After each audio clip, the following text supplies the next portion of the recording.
Alrighty. What's up, everybody? My peeps. What's going on, you sexy bitches? It is I, your tribal god of extreme, Peter Joseph here for another video on this beautiful Saturday afternoon, July the 13th, 2024. Thank you all for watching right here on Metal God 669. And as always, thank you for watching. Make sure you like the video, hit that subscribe button down there, you know where it is. And that's pretty much it. I'm not going to go through my lengthy intro, because we have to be serious right now. But it is what it is. But I hope everybody at the sound of my voice is having a great weekend. It is Saturday, July the 13th, 2024, at Stone Cold time, 3:16 p.m. here in the Northeast. Not too hot today. It's a little humid. Still a little humid. Tomorrow, the next few days are gonna be right back into the sauna. Near 90 tomorrow. I heard near 100. On Tuesday.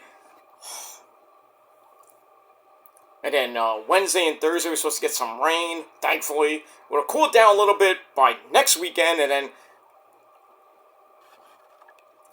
by next Sunday, back up to the 90s again. Ugh.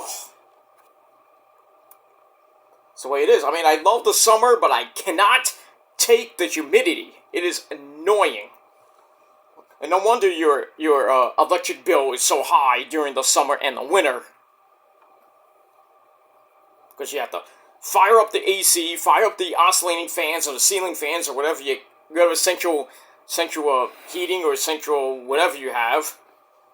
And then when the winter comes, you're firing up the freaking furnace. Not the furnace, I should say, but the heater, the boiler, whatever you got. Or you got some space heaters, in the house just to keep the house and yourself hot through the winter. Or like what I do is insulate my windows so I can keep the cold air out. But I mean, it is what it is, and that's that. But, during the summer, you gotta hydrate. I mean, I got some Crystal Light right now, so. I mean, some nice pink lemonade. I'm gonna get more soon, because this is almost done. That's pretty much it. So, just stay hydrated. Especially the people in Texas and in some parts of California. My Death Valley is like 130 in the shade. Oy. Phoenix is like 110 every freaking day. Getting close to 120 in some parts. Like in Nevada. Like around Las Vegas and Reno and everything. It's crazy. It's like it never gets below 60 degrees. Even in the winter. Like a lot of people shouldn't even be moving to Florida. You should be moving out west. Because depending on where you go. If you go to California, all you have to worry about is the hurricanes. You don't have to worry about that much rain here and there. If you go to Nevada and Phoenix, you get the monsoon. Sometimes it gets a little crazy because of the monsoon season. Not much hurricanes there. I mean, if you live in the mountains of Nevada and California, you get some snow here and there in the winter. Not much. Well, not a lot, but I'd rather move to California because it's never, rains occasionally unless you get one of those, what do they call those stupid storms that come in, like in Seattle, comes in every freaking day. That's why I would never move to Seattle, because it rains every fucking day. I'm like, I want to go out, I want to hang out, I want to go to the beach, I want to do something, and I have to go out and it's freaking raining like cats and dogs all the time. I mean, come on. I'd rather move to San Francisco, be with the Niners, I mean, and, most of the time it doesn't rain that much, and it doesn't get cold that much, unless sometimes in the winter it gets down to like 50, 60 degrees for a high, but, it doesn't get that cold in California. Like here in New York City, when in the winter comes, it's like minus 12, minus 20. And that's the wind chill. And then you have to deal with the snow, and sometimes you get blizzards, and especially if you live in Buffalo. I would never move upstate. I mean, I have lived in lived upstate. I lived in Rome, New York for like 2 months, and then I moved back because I hated it. And that was with my ex. I don't want to get into that story, but in any case, you know, you want to move either. I mean, if you want to move to Florida, great. But you got to worry about the hurricanes and everything. And if you want to move to California or Phoenix or Nevada, I mean, you could because of the hot weather, but you got to deal with that. And you don't have to deal with so much rain in California. If you live in California, you have to deal with the earthquakes depending on where you live. It is what it is, but whatever you want to do. But it's hot this summer. I mean, it's I think getting close to a month into the summer season. And here in the Northeast, it's been hot. Hot and humid. We had some heavy thunder boomers every so often, you know, knock out power, you know, some destruction here and there, but not much. But you know, had thunderstorms here. I think it was like last week, and then I saw a big flash of lightning. I thought it hit my one of my pole in my backyard, and my power went out for like 2 seconds, came right back on. But I couldn't get on the internet for basically a half hour because I had it was when the power went off, my router restarted, and then I had to wait to get online, and then I wasn't getting online. I don't know why. I thought that maybe my internet provider had an outage. You know, it usually happens in severe weather and everything. So I manually reset it, not once, but twice, and then finally, after about 20-25 minutes, it came back on. So I was like happy. You know, I was like, okay, you know. But, I mean, thankfully, I had my phones charged in case I had to do an emergency call or whatever. But everything's fine right now. But usually during the summer, there's a lot of brownouts and blackouts. You know, with the thunder boomers or some severe weather, the power can go out for certain amounts of time. Internet providers have outages and everything. You know, the electric company has outages and they can't get it on for like a few hours, and that's just a mess. But it is what it is. Alright, enough about that, but just be safe and be well this weekend. I hope everybody has a great weekend. Be well, be safe, and that's all I gotta say about that. Alright, ladies and gentlemen, now, I'm still here, by the way. I did a video yesterday, doing my NXT review over my Peter Joseph channel. Did a brief health update. I did go for minor back surgery. Yesterday, they injected me with a steroid, brother. You know, they made me look like Hulk Hogan, brother. You know, no, I'm kidding. But I got injected with a steroid in my my mid to lower back. So they told me to take off 2 days. So basically, I had off yesterday for work because I had to get the surgery, and I'm off on the weekends, so I have to go back Monday. So, but then I'm on vacation. Next weekend I'm actually on vacation, so I'm good. So I got it at the right time, and I go for a follow-up this coming Friday, just to check everything out. Hopefully everything's okay. Depends on how I feel on my back. It takes about a week for the steroid to kind of kick in and do its job. But if not, then I'll probably have to get more cortisol shots, which are not fun. But I'm trying to avoid major back surgery. Like I have to get surgery, like legit back surgery on my back. And then I'm gonna, God forbid I have to be in a walker and shit, I mean, it is what it is, but that's all I gotta say about that. But, thankful to everybody on my social media pages here on YouTube, all my good friends here on YouTube. Thank you for your thoughts and prayers and everything. And I didn't do this for sympathy or anything to get noticed or recognition. I mean, it was great and everything. And people were like, "Oh, you did it for recognition. You did it for this and that." No, I did not. There are good people that actually care about me on this fucking website. I mean, it is what it is. Oh, you put up a community post last night about not doing SmackDown and Rampage because of your back. Well, yeah, I'm tired and my back was killing me. I'm not gonna come on and do a video. I'm like half dead. I was really tired too. I needed my rest, so no, I'll do it tomorrow. But it is what it is. It just shows how these certain people are just still obsessed with everything I do. From the time I get up to the time I go to bed. It's just crazy. Get a life.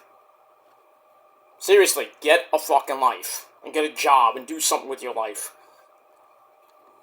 Don't be obsessed with somebody for like 7 to 10, 12 years. That shows you have OCD, and that's obsessive compulsive disorder. It just makes you look like you have no life, and you're not going anywhere. But it is what it is. Alright, not about that, but thank you for your thoughts and prayers, for my, little bitty procedure. It wasn't, not even a long thing. I mean, I was in and out, like my dick in your mom's ass, but it is what it is.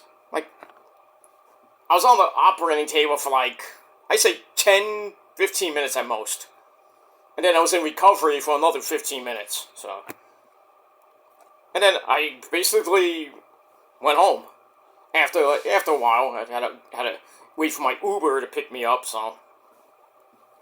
So, did that, and then came home, I was hungry as fuck, so I had they told me not to have a big lunch, but I didn't even really have a big lunch. I had a medium-sized lunch, but it wasn't, I shouldn't have drank so much, soda last night, because, you know, the sugar kind of might mess up with my back and everything, so now that's why today I'm drinking a lot of vitamin water and, Crystal Light, but tomorrow I can go back to having soda and stuff like that, but, and I gotta rest I gotta get some rest and everything. I'm gonna go out for a walk in probably the next couple hours, just to get out, so I want to take a walk, just to get the kinks out of my back. Still hurts a little bit, not too much, but in any case, yeah, today's really, I can't do any strenuous work, so I can't do, like, I want to do some yard work, I want to do some other things, but can't do it, so I'm staying home pretty much all day today, even though I'm going for a walk in a couple hours. But then tomorrow, I gotta see how I wake up and how I feel, and then if I feel good, then I'm gonna actually go out and do whatever I gotta do.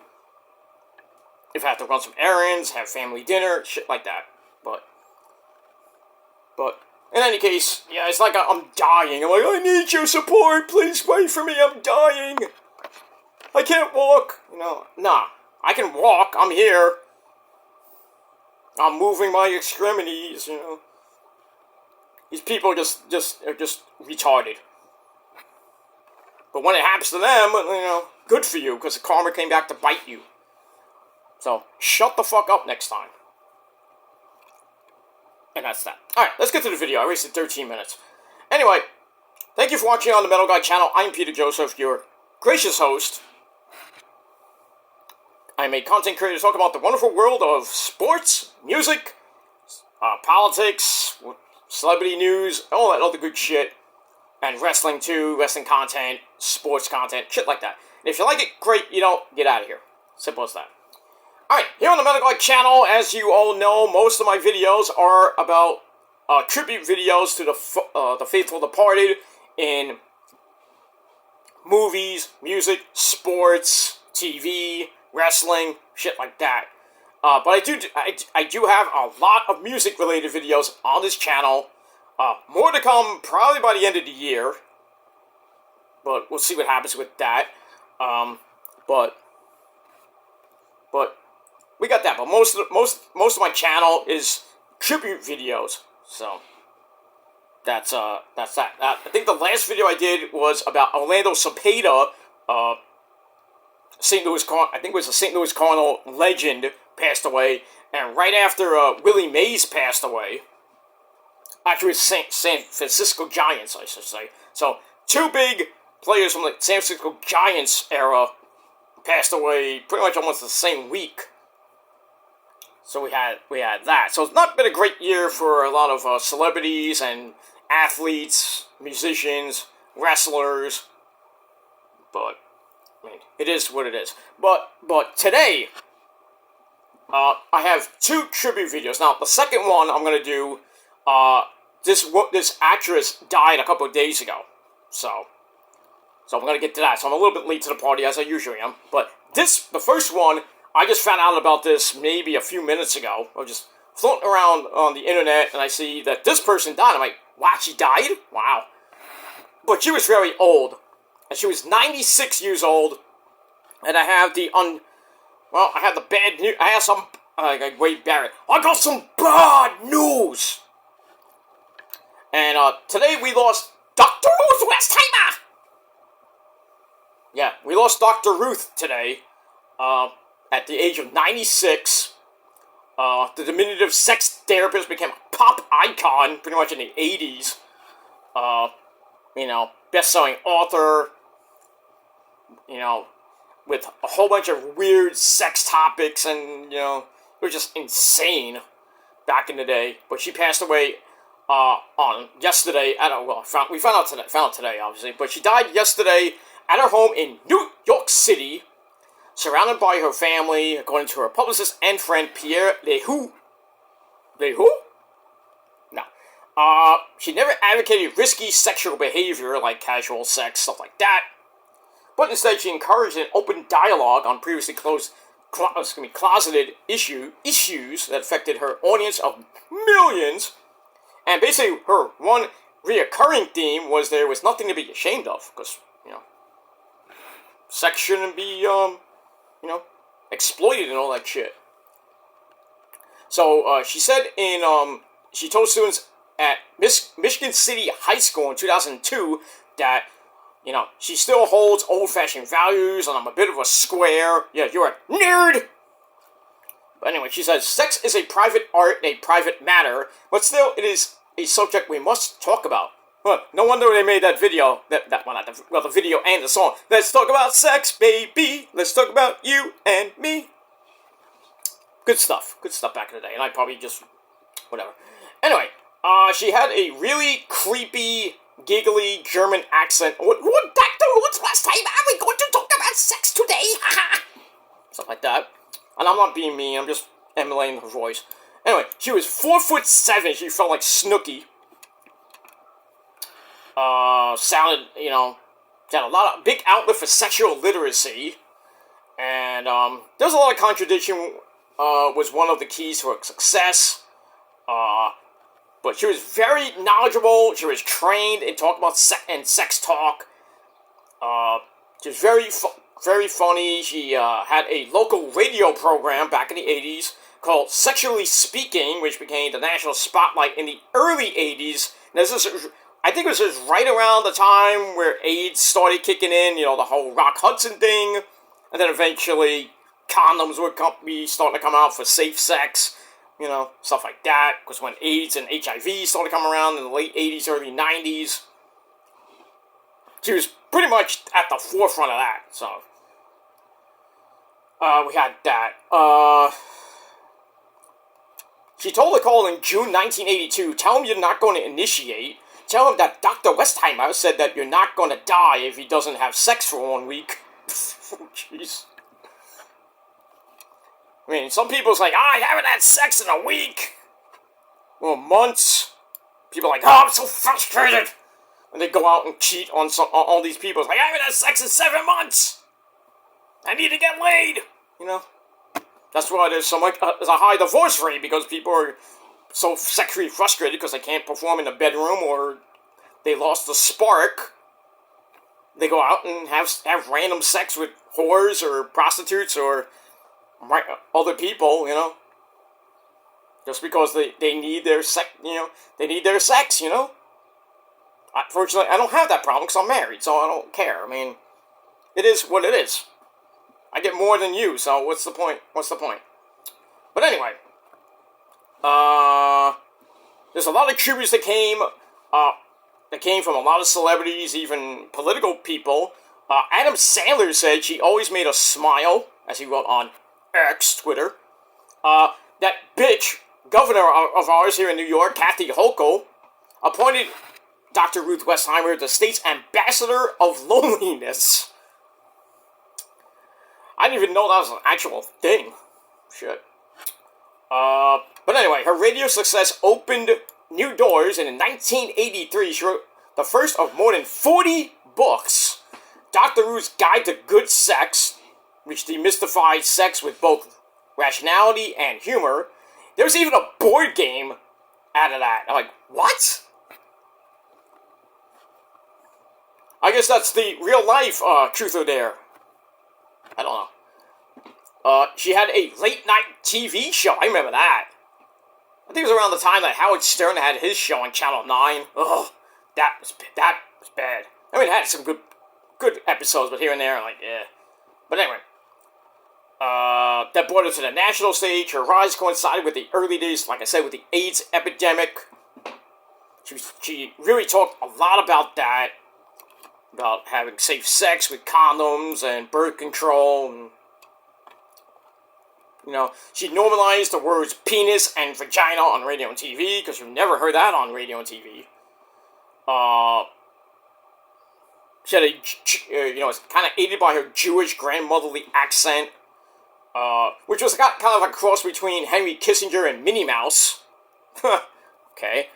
People magazine put her on the list of the most intriguing people of the century.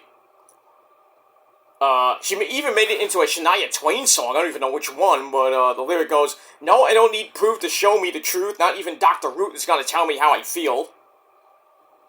Okay. Like I said, with the, suggested older people have sex after a good night's sleep. Oh, yeah, that's true. Even though you're tired, like, oh, I want to fuck, you know.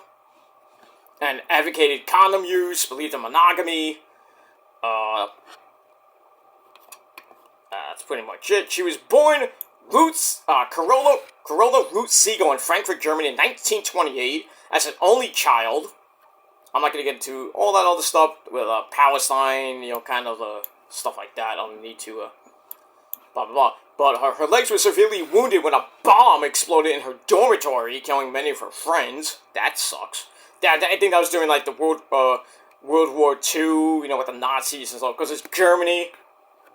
So, she was married in 1950 to an Israeli soldier, moved to Paris to further her education, but that marriage ended in 1955.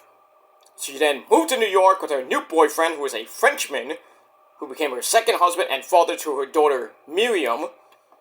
She got divorced in 1961, and then met her life partner, Manfred Westheimer, a fellow refugee from Nazi Germany. They were married, had a son, Joel, and were married for 36 years until Fred, as she called him, died of heart failure in 1997. She received her doctorate in education from Columbia University, went on to teach at Lehman College in the Bronx. She developed a specialty instructing professors how to teach sex ed, and that was basically the core of her curriculum, was just talking about sex, like Fraser Crane. But we got that. Let's see here. Anything else I should talk about? She had a nationally syndicated radio show in 1984. A year later, she debuted her own TV show, The Dr. Ruth Show. Like I said, it was like late night TV. She wrote a nationally syndicated advice column, almost kind of like Dear Abby, one of those things. Later appeared in a line of videos produced by Playboy, preaching the virtues of open sexual discourse and good sex. She even made a series of calendars. Oh, I don't want to think about that. She was praised by then President Ronald Reagan. I like those cheddar beans. Like that. And that's pretty much it for that. I'm not going to go into everything. If you want to get her books, there's Sex with Dummies, All in a Lifetime, Musically Speaking, A Life Through Song, Ask Dr. Ruth, which was a documentary, aired in 2019. She did radio and TV, posts at Yale, Hunter, Princeton, Columbia University, like I said before. She received the Ellis Island Medal of Honor and the Leo, I can't even say this guy's name, Beck Medal in 2004. Received the degree of Doctor of Letters from Trinity College. So she did a lot of good shit back in the day. And it is sad that she has passed away at the age of 96. I assume due to natural causes. I haven't heard anything. She was very sick or anything like that. So I guess natural causes, because 96. But, I mean, it is what it is. And, you know, I did watch a little bit of the Dr. Ruth show back in the 80s. I mean, because I was a young boy, you know, in in junior high school and everything, growing up. Not so much, you learn about sex ed in, like, junior high school, 6th, 7th, I would say 7th and 8th grade. I had some classes there. Then went to high school, we had a few sex ed classes with, how to put a condom on, the obvious videos, like, you put the condom on this side of your banana. Ridiculous stuff, and then just showing various sex things was just mind-boggling. Wow! Like, you're like 12, 13, 14, going into your high school years, 14 to 17, 18, and, you get all the girls, you want to get with all the girls, and, it's there. I mean, you're trying to live, some people wanted to be rock stars and live the sex, drugs, rock and roll era. Not like what I wanted to do, but back in the day, I wanted to play the loudest, fastest rock and roll I could, grow my hair down to my ass, but I never did.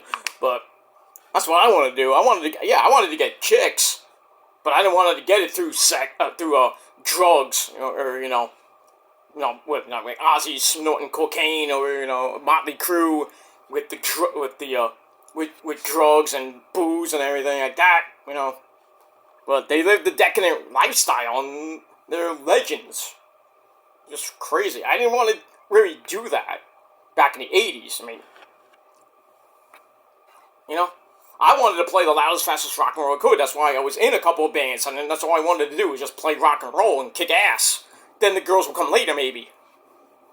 But really nothing came to that, but I mean, I was in a couple of Battle of the Bands, where we came in 3rd place, which sucked, because the other bands were, like, really highly talented. I was like, I wouldn't say I was Eddie Van Halen, but, I was good.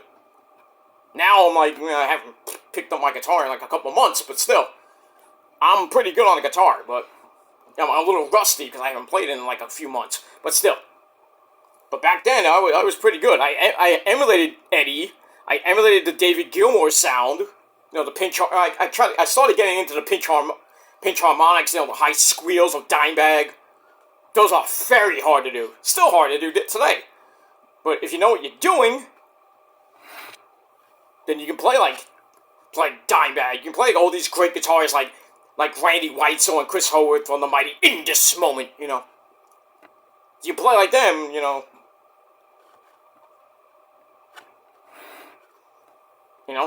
Back in the 80s, you grow your hair down to your ass, you get a lot of chicks. Unless you're a Kiss, I mean, Kiss, Motley Crue, Bon Jovi, Def Leppard, the glam metal bands, Poison, get all the chicks and fucked every girl underneath the sun. I mean, I was like, damn, they got all these chicks, I gotta be a rock star, man. But, back when I was when I'm like 16, 17, I'm like, yeah, I want to, I was like nervous to even want to have sex with a chick, but, I went out with chicks, but I never, got to the point where I want to have sex, but, it is what it is. But as I got older, after I got into college, I was still a little shy guy. I didn't really talk to a lot of girls here and there, but, but probably after I hit 21, I was like a ladies' man. I was like, shit, I'm gonna talk to all these chicks, I didn't dabble, but, started talking to chicks, in my radio station we would play Truth or Dare here and there, girls would just, like, rub up on my chest, well, one girl called, I said, you got a surfboard chest! I was like, yeah, I got a big dick, too. Not even say that, but I'm just kidding. But, yeah, I mean, I had moments where I could have scored and everything, and even some of the people on my radio station wanted to take me out to a strip club for my birthday, which was fun, but I got a couple of lap dances, but, nothing came out of that, but, then I met my first girlfriend after that, which didn't last that long, lasted a few months, almost a year, I think. We're going out, got my first BJ and everything. I'm getting a little graphic, but okay. But, yeah, got my first BJ, and then, my 23rd birthday, she wanted to, she wanted to take me to a hotel and bang me on my birthday. And I'm like, alright, I was ready to lose my virginity and everything, but situation happened. The hotel kicked me out. I was like, whatever, because I didn't have enough ID, and I did. Retarded. And I said, oh, have a Merry fucking Christmas, motherfucker. Get out of here. And that was that. And then after that, you know, probably like a year later, I met another girl, and you know, we were kind of vibing here and there. You know, we were just vibing and everything, and you know, one thing led to another. So like, you know, I want to have sex now. I'm like, you don't have to ask me twice. I'm like, all right. Did the thing, and well, didn't go that well, but still, not that the condom broke or anything like that. Just like, it wasn't really. I felt it wasn't that great, but you know, it is what it is. So I lost my virginity like when I was like 23, 24. And then, you know, I met my ex, and I had mind-blowing sex with her, and then now I'm with you know who. It's just great. It's just great. That's why, you know, it is what it is. But Dr. Ruth Fraser Crane, you know, Adam Carolla and Dr. Drew. Remember that when they were on MTV? They kind of taught me a lot of things about good old sex and stuff, you know, like that. But Dr. Ruth was like my childhood, so another hit to my childhood. It sucks, but so Dr. Ruth, rest in peace. And I know you're talking about sex up there in heaven, all those crazy people up there. Hey, maybe you could talk to Mike Awesome. I'll talk to him later. I know he wants to come in. Not now, but talk to all those great people about having hot monkey sex up there in heaven, okay? Good job. So the Ruth Westheimer, rest in peace. That's that. Alright, part 2 of the video. Shelley Duvall passed away a couple days ago at the age of 75. Great actress. You know, she was out of the spotlight for a while, but she was in a lot of 70s, 80s films. She, probably her most epic portrayal is of Wendy Torrance, the fragile and tortured victim to Jack Nicholson's maniacal writer and Stanley Kubrick's 1980 adaptation of The Shining. Here's Johnny! That was epic, man. We got that.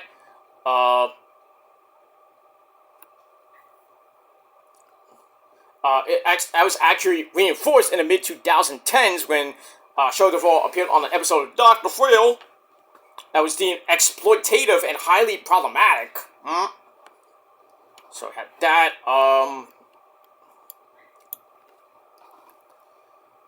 But mainly her rise to fame was from The Shining. And it goes on. It's one of my popular. Every time I do a video, we have a scooter or a motorcycle going by. It is what it is. Anyway.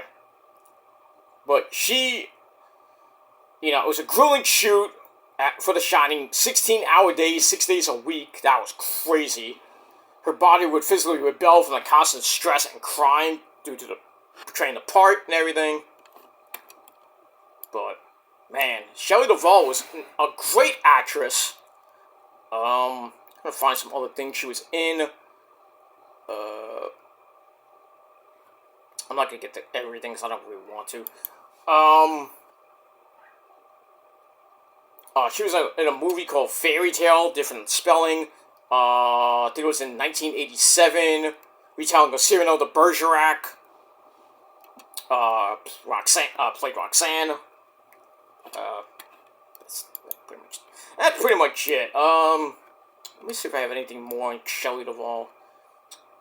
Yeah, she died on Thursday at the age of 75. You know, Roger Ebert, you know, Siskel and Ebert, he said in 1980, going through day after day of excruciating work, almost unbearable. You know, when I was talking about 16-hour days, 6 days a week, it was crazy. But The Shining was just great. She also played Olive Oil in the big screen adaptation of Popeye the Sailor Man with Robin Williams. Probably one of his best films, playing Popeye. And Shelley Duvall played Olive Oil, and then I forgot who played Bluto, and Wimpy, and all the other characters in that great movie. Oh, like Popeye, stuff like that. She played it great. Like I said, she was in Fairy Tale Theater, where each episode boasts an awesome cast like Robin Williams, the late great Christopher Reeve, who probably the Reeve family's really mad at Eminem these days, huh? That's a long story for a long time. Carol Kane, Bud Cort, Bernadette Peters, Mick Jagger.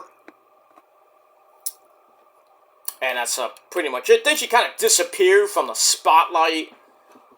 She finally returned in the independent horror film The Forest Hills about a man tormented by nightmarish visions after suffering head trauma in the Catskills. Almost kind of like Cabin Fever, almost, but it is what it is. Had that, but she had a lot of great parts, and really the one I think we all know and love, besides Popeye, is The Shining. So to Shelley Duvall, you are a great actress. Not so much from my childhood, except for, well, I did watch Popeye, but so it was good. So not a big hit to my childhood, but I do remember those two movies very, very well. But to Shelley Duvall, rest in peace. And my thoughts and prayers go out to Shelley Duvall's family, her fans. Same thing with Dr. Ruth Westheimer, her fans, her colleagues, and everybody else. So that's all I got to say about that. So I am out of here. Thanks for watching, everybody. Don't take life, for granted. Take life as it comes, because you never know when our last day will come. It could be today, it could be tomorrow, next week, next month, next 10 years, next 20 years, who knows? But when the good Lord, Jesus Christ the Lord, when our number is up, because we don't have that Nickelback thing, and that great Nickelback video. We don't know when that countdown clock is going to hit 0, and then, when God wants us to come up, we gotta go. And if we don't, we don't want to go. God supposedly says in the Bible that he tries to protect every single human being, but things happen. Like you can't stop somebody getting shot. Somebody getting run over by a car or whatever. It's just when the number is up, it's up. Whether we want to be whether we're young, we're old, not old, but old. When our number is up, it is up. Even when we don't want to go. You're like, I got COVID, I don't want to die.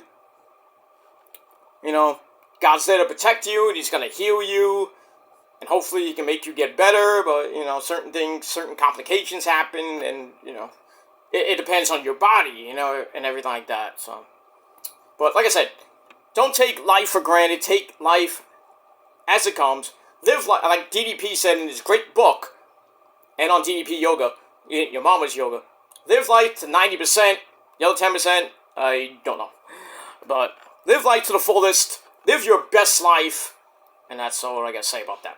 So I am out of here. Thanks for watching, everybody, and until next time, rest in peace to Dr. Ruth and Shelley Duvall, and to anybody else who passed away this week, or in the past couple weeks, rest in peace, and my condolences go out to you, go out to your families and friends and everybody else. And that's it. Alright, I'm gonna go, guys. I'm gonna get my SmackDown and Rampage review up in a little bit. Then I'm gonna go take a little light walk. I'm gonna try to get my Ring of Honor and TNA review up later tonight. Probably tomorrow I'll do Collision, because I'll probably be too tired after Collision to do any videos after that. So, yeah, we'll see what happens with that. Speaking of Dr. Ruth, she's on CNN now. They're talking about it, and this is like recently they're showing her talking to Kathy Hochul, and yeah, you see her, she got really old because she was a good. I'm not saying this as a sexual way. She looked pretty good for a woman of her stature. A lot of old guys on the radio and people in the movies and music industry and TV are like, oh man, Dr. Ruth, what hot. MILF, bitch, whatever. But, yeah. So, That's pretty much it. Alright, guys, that is it. Thanks for watching, and until next time.